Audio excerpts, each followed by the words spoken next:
Assalamualaikum warahmatullahi wabarakatuh. Kembali lagi dengan jalan-jalan unik. Pada kesempatan ini, saya akan membawakan kisah mengenai siswi ini menolak digeledah tasnya setelah tahu isinya. Semua menangis haru. Pihak sekolah SMA Putri di kota San'a yang merupakan ibu kota Yaman menetapkan kebijakan adanya pemeriksaan mendadak bagi seluruh siswa di dalam kelas, sebagaimana yang ditegaskan oleh salah seorang pegawai sekolah, bahwa tentunya pemeriksaan ini bertujuan merahasia barang-barang yang dilarang dibawa ke dalam sekolah, seperti telepon genggam yang dilengkapi dengan kamera, foto-foto, surat-surat, alat-alat kecantikan, dan lain sebagainya, yang mana seharusnya memang sebuah lembaga pendidikan sebagai pusat ilmu, bukan untuk hal-hal yang tidak baik. Lantas pihak sekolah pun melakukan sweeping di seluruh kelas dengan penuh semangat. Mereka keluar kelas, masuk kelas lain, sementara tas para siswi terbuka di hadapan mereka. Tas-tas tersebut tidak berisi apapun, melainkan beberapa buku, pulpen, dan peralatan sekolah lainnya. Semua kelas sudah dirahasia, hanya tersisa satu kelas saja, di mana kelas tersebut terdapat seorang siswi yang menceritakan kisah ini. Apa gerangan yang terjadi? Seperti biasa, dengan penuh percaya diri, tim pemeriksa masuk ke dalam kelas. Mereka lantas meminta izin untuk memeriksa tas sekolah para siswi di sana. Pemeriksaan pun dimulai. Di salah satu sudut kelas, ada seorang siswi yang dikenal sangat tertutup dan pemalu. Ia juga dikenal sebagai seorang siswi yang berakhlak sopan dan santun. Ia tidak suka berbaur dengan siswi-siswi lainnya. Ia suka menyendiri, padahal ia sangat pintar dan menonjol dalam belajar. Ia memandang tim pemeriksa dengan pandangan penuh ketakutan, sementara tangannya berada di dalam tas miliknya. Semakin dekat gilirannya untuk diperiksa, semakin tampak raut takut pada wajahnya. Apakah sebenarnya yang disembunyikan siswi tersebut dalam tasnya? Tak lama kemudian, tibalah gilirannya untuk diperiksa. Dia memegangi tasnya dengan kuat, seolah mengatakan, "Demi Allah, kalian tidak boleh membukanya." Kini giliran diperiksa, dan dari sinilah dimulai kisahnya. "Buka tasmu, wahai putriku." Siswi tersebut memandangi pemeriksa dengan pandangan sedih. Ia pun kini telah meletakkan tasnya dalam pelukan. "Berikan tasmu." Ia menoleh dan menjerit, "Tidak, tidak." Perdebatan pun terjadi sangat tajam. "Berikan tasmu." "Tidak." "Berikan." "Tidak." Apakah sebenarnya yang membuat siswi tersebut menolak untuk dilakukan pemeriksaan pada tasnya? Apa sebenarnya yang ada dalam tas miliknya dan takut dipergoki oleh tim pemeriksa? Keributan pun terjadi dan tangan mereka saling berebut. Sementara tas tersebut masih dipegang erat, dan para guru belum berhasil merampas tas dari tangan siswi tersebut karena ia memeluknya dengan penuh kegilaan.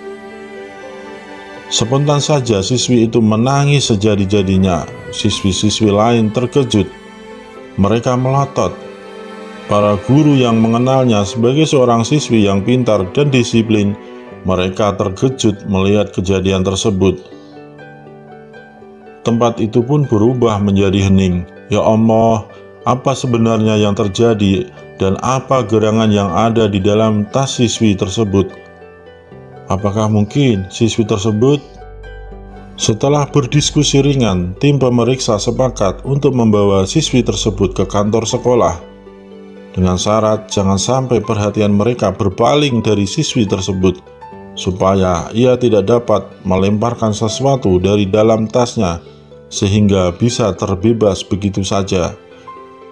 Mereka pun membawa siswi tersebut dengan penjagaan yang ketat dari tim dan para guru serta sebagian siswi lainnya. Siswi tersebut kini masuk ke ruangan kantor sekolah, sementara air matanya mengalir seperti hujan.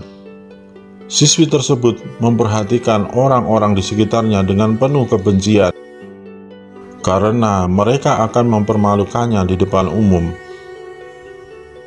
Karena perilakunya selama 1 tahun ini baik dan tidak pernah melakukan kesalahan dan pelanggaran, maka kepala sekolah menenangkan hadirin dan memerintahkan para siswi lainnya agar membubarkan diri. Dan dengan penuh santun, kepala sekolah juga memohon agar para guru meninggalkan ruangannya, sehingga yang tersisa hanya para tim pemeriksa saja.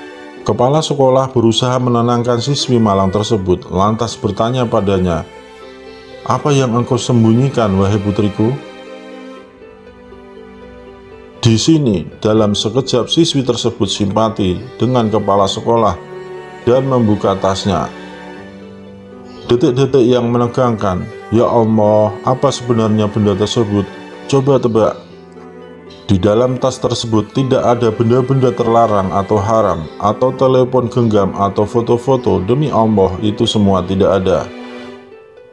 Tidak ada dalam tas itu, melainkan sisa-sisa roti.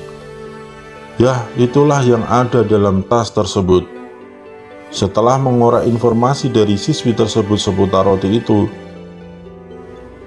setelah merasa tenang, siswi itu berkata, "Sisa-sisa roti ini adalah sisa-sisa dari para siswi yang mereka buang di tanah. Lalu aku kumpulkan untuk kemudian aku sarapan dengan sebagiannya dan membawa sisanya kepada keluargaku. Ibu dan saudari-saudariku di rumah tidak memiliki sesuatu untuk mereka santap di siang dan malam hari bila aku tidak membawakan untuk mereka sisa-sisa roti ini. Kami adalah keluarga fakir yang tidak memiliki apa-apa. Kami tidak punya kerabat dan tidak ada yang peduli pada kami."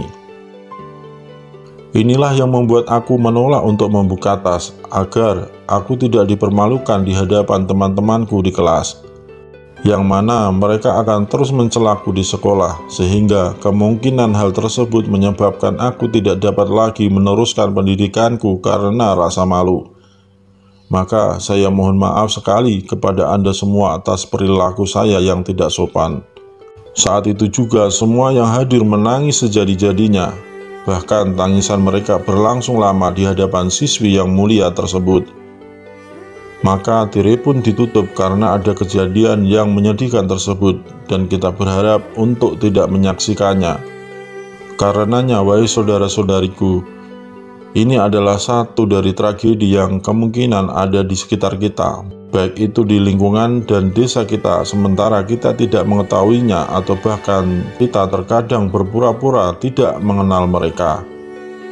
Wajib bagi seluruh sekolah dan pesantren untuk mendata kondisi ekonomi para santri-santrinya, agar orang yang ingin membantu keluarga fakir miskin dapat mengenalinya dengan baik.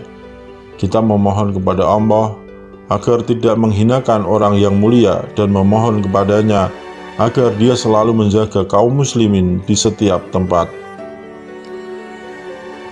Demikianlah kisah mengharukan ini. Jika kalian suka dengan video ini, silahkan subscribe dan tekan tombol loncengnya. Terima kasih.